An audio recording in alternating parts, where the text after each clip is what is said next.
Hi friends, అందరూ బాగున్నారా? ఇదిగోండి, నేను 2 రోజుల క్రితం అయితే జున్ను ఉండేనండి. అది జున్ను పాలు అయ్యండి వేరే వాళ్ళు తెచ్చిచ్చారండి. మాకు అవుతాయి అడగ్గా ఊరి నుంచి తెప్పించారండి. జున్ను అవుతాయి, జున్ను పాలు అండి. గేదె ఈనిందంట అండి, గేదె పాలు తెప్పించారండి. అదిగోండి, సొంటు మిరియాలు అయితే నేను మిక్సీ పట్టేసండి. అది అందులో వేస్తున్నానండి. సొంటు మిరియాలు అండి అవి అవుతాయి.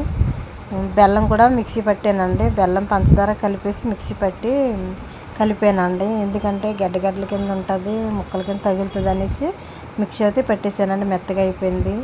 అది వేసేసి కలిపేసానండి. అందులోనే ఏదో పాలు వేసి కలిపేసానండి.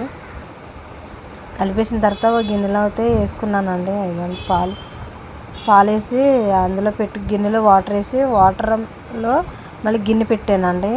ఆ గిన్నెలో వాటర్ వేసి వాటర్లో గిన్నె పెట్టి ఆ గిన్నెలో పాలు వేసి పెట్టానండి. అయితే నేను అదిగోండి, అది గ్యాస్ మీద పెట్టుకున్నానండి. అది ఆవిరికి ఉడుకుతుంది అన్నమాట అండి. అలా మళ్ళీ దాని మీద మూత వేసి ఆ గిన్నె మీద మూత వేసానండి. మళ్ళీ దీని మీద కూడా మూత వేయాలండి. ఆ గిన్నె మీద కూడా మూత వేస్తే మనకి బాగా పర్ఫెక్ట్గా బాగా వస్తుంది. అది కూడా చూడండి, గడ్డలా వచ్చిందండి. ఏమంటారో కొబ్బరి ముక్కలా వచ్చిందండి.